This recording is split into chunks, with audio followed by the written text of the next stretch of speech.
por de ter quebrantado. O que o capeta faz? Queridos, na época de Cristo já tinha capeta. Tinha ou não tinha? Os espíritos malignos, é desde a criação do homem que os espíritos malignos atuam, entra no corpo humano. Eu bem me lembro que na época de Cristo, os espíritos entravam nos homens, nas mulheres também, quando se trata de homem também as mulheres. Porém, Cristo Jesus, ele veio desfazer toda a obra do mal. Ele veio desfazer toda a obra do mal. E esse espírito que estava naquele jovem, na época de Cristo, diz a palavra que aquele homem trouxe aquele jovem, o filho único daquele homem, o único. Mas desde a sua infância que aquele espírito atormentava aquela criança. A criança passou a crescer, mas de vez em quando aquela criança caía no chão, espumava, caía no fogo, nas águas, aonde o espírito atacava, ele caía. E o seu pai não podia conter-se, não podia controlar aquele jovem. Mas uma certa vez ele pensou e disse: irei levar este jovem aos discípulos de Jesus. E diz a Bíblia que aquele homem levou o jovem, o seu filho, e os discípulos de Jesus não tiveram condição de repreender aquele mal, aquele espírito maligno que estava naquele jovem. E naquele momento tinha uma grande multidão vendo aquele cenáculo, vendo ali aquela coisa que parecia ser desagradável para muitos. O discípulo expulsando demônio de um jovem. Não puderam. Jesus naquele momento não estava naquela hora.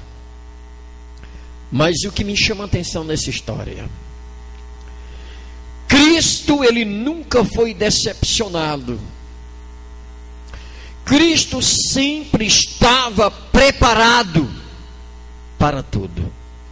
Até porque ele era 100% homem e 100% Deus. Jamais ele podia ser decepcionado com nada, porque ele foi quem fez tudo. E tudo está sobre o seu domínio. Os espíritos malignos estão sobre o domínio de Deus.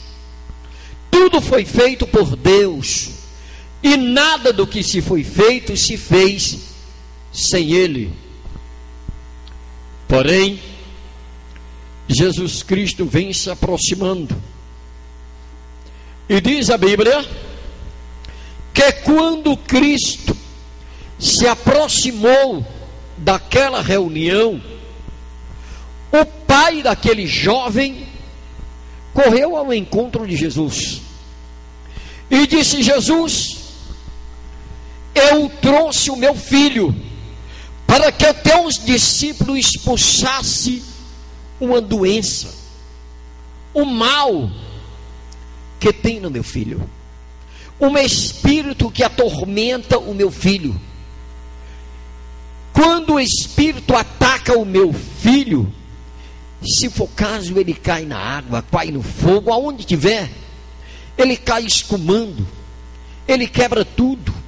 E o Espírito só deixa ele quando quebranta ele, quando maltrata ele, ele fica como morto no chão. E eu tenho sofrido tanto com meu filho até hoje. Querido, não é fácil. Uma mãe sofre demais com o filho que o capeta atormenta. O pai também sofre demais. E o próprio também sofre. Por quê, irmãos? É cometido por uma força maléfica. Antes de ontem eu estive falando para alguém aqui, bem próximo à igreja. Quantas pessoas não estão envolvidas no mundo das drogas, da cachaça, do crack e da maconha? Sem força. E eu estive falando para alguém. Ele disse: pastor, o que eu queria mesmo era ser liberto disso. Não tem força. Existe uma força que me domina para o mundo do mal. Mas eu explicando para ele, disse: conhecerei a verdade e a verdade te. O caso de muitas pessoas é não procurar Jesus. O caso de muitas pessoas, irmãos, é não frequentar a Assembleia de Deus de Itarema. Aqui tem libertação. Quem chega aqui doente sai curado pelo poder de Deus. E quem chega aqui, irmãos, com o espírito do capeta, de demônio, sai liberto. Agora é o que eu quero passar para os irmãos. Tudo também depende do homem. Depende do homem. Jesus não vai fazer 100% na vida do homem. Jesus não faz. Quando Jesus chegou no túmulo de Lázaro, ele diz: tirai a pedra que eu quero operar. Ele quer ver o esforço humano de cada um de nós. Jesus nunca vai lhe pegar e vir para o culto, pegar nos seus braços e colocar aqui na igreja. Jesus não. Ele quer que você venha para o culto. Quarta-feira, sexta-feira, domingo. É um esforço, é um sacrifício que você vai vendo. Mediante o seu sacrifício, aí Deus começa a agir. Deus começa a usar de misericórdia. E disse: meu filho está indo para o culto, está indo para as orações, está indo para o culto de libertação, para o culto de ensino, de doutrina, o culto da família, o culto de domingo.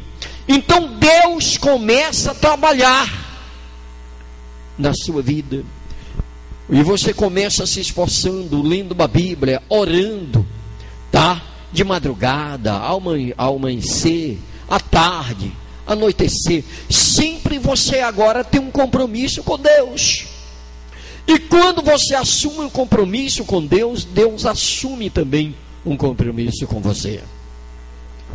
Porém, os discípulos tentaram expulsar o espírito maligno da vida daquele homem.